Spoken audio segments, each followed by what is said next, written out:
So మొదట మనము రోజువారీ చూసేటటువంటి మోకాళ్ళ నొప్పి గురించి మాట్లాడుకుందాము.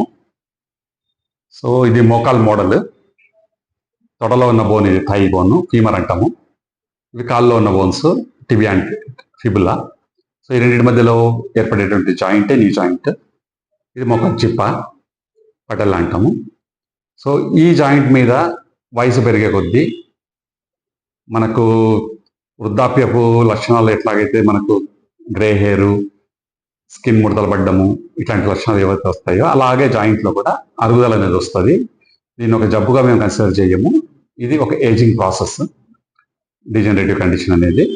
సో అట్లా ఏజింగ్ ప్రాసెస్ అయినప్పుడు స్టేజ్ వైజ్గా జాయింట్ అరిగిపోతూ వస్తుంది. ఈ మోడల్లో చూస్తున్నది మీరు ఎల్లో కలర్లో ఉండేది బోను, తర్వాత గ్రీన్ కలర్లో ఉండేదంతా గుజ్జు, దీన్ని కార్టిలేజ్ అంటాము. సో ఇది నార్మల్ హెల్దీ యంగ్ పీపుల్కి ఇట్లా ఉంటుంది కార్టిలేజ్, ఫుల్గా ఎక్కడ డ్యామేజ్ కాకుండా. అదే స్టేజ్ 1లో వచ్చేటప్పటికి అరుగుదల మొదలవుతుంటుంది. ఇక్కడ మీకు రెడ్ కలర్ కనబడుతుంది, అంటే గ్రీన్ పోయి రెడ్ బయటపడ్డదంటే ఇట్స్ నథింగ్ బట్ ఇక్కడ కార్టిలేజ్ పోయింది, బోన్ బయటపడుతుందని. సో ఇక్కడ నొప్పి స్టార్ట్ కావడం మొదలు పెడుతుంది. ఈ స్టేజ్లో మనకు మందులు ఫిజియోథెరపీతో నడుస్తుంది. తర్వాత నెక్స్ట్ స్టేజ్కి కొన్ని సంవత్సరాల తర్వాత కానీ కొన్ని నెలల తర్వాత కానీ వాళ్ళు తీసుకునే జాగ్రత్తలు బట్టి సెకండ్ స్టేజ్కి వెళ్ళొచ్చు వాళ్ళు. ఇక్కడ చూస్తే మీరు రెండు వైపులా అరిగిపోయింది,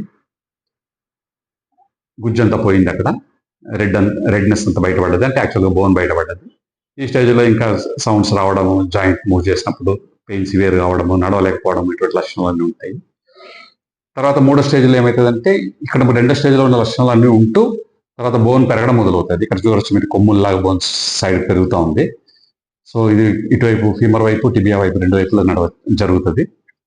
ఇంకా లాస్ట్ స్టేజ్లో ఏమవుతుందంటే బోన్ మీద బోన్ వచ్చేస్తుంది ఇట్లాగా.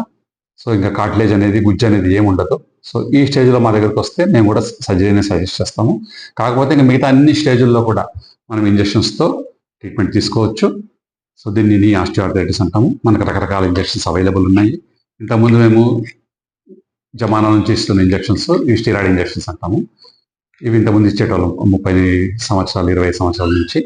సో దీన్ని వాపు తగ్గించి నొప్పి తగ్గిస్తుంది. ఇది కొంచెం తక్కువ ఖర్చులోనే అయిపోతుంది. అట్లా కాకుండా ఇప్పుడు లేటెస్ట్ ఇంజెక్షన్స్ మన దగ్గర వచ్చిన ఇంజెక్షన్స్, ఇవి జెల్ ఇంజెక్షన్స్. ఇవి ఇందులో హైలోరోనిక్ యాసిడ్ అనే జెల్ ఉంటుంది, ఈ కంపెనీ నుంచి వస్తుంది, ఫ్రీ ఫీల్డ్ సిరంజి.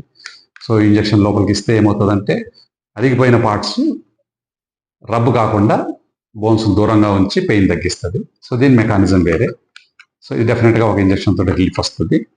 అట్లా కాకుండా మన ప్రాబ్లమ్ గుజ్జులో ఉంది, మనము ఇస్తున్న మెడిసిన్ డిఫరెంట్గా ఉంది అని మీకు అనిపిస్తే ఆ గుజ్జు పెంచే ఇంజెక్షన్స్ కూడా ఉన్నాయి. సో ఇవి పిఆర్పి కిట్స్ ఇవి. సో ఇవి కంపెనీ నుంచి వస్తాయి. అట్లీస్ట్ ఒకసారి స్టార్ట్ చేస్తే మనం 3 ఇంజెక్షన్స్ తీసుకోవాల్సి వస్తుంది విత్ 1 month గ్యాప్ 2 ఇంజెక్షన్స్ మధ్యలో. ఇందులో మన పేషెంట్ దగ్గర నుంచి బ్లడ్ తీసి మెషిన్లో పెట్టి స్పిన్ చేసి ప్లేట్లెట్స్ని సపరేట్ చేసి ఆ ప్లేట్లెట్స్ను మళ్ళీ జాయింట్లోకి ఎక్కిస్తాం ఇక్కడ. సో ఆ ప్లేట్లెట్స్ అనేవి గుజ్జు పెంచడానికి పనికొస్తాయి.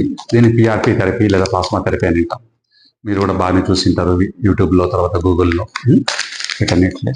ఇవి కాకుండా మనకి ఇంకా లేటెస్ట్ ఇంజెక్షన్స్ జిఎఫ్సి ఇంజెక్షన్స్ అంటారు.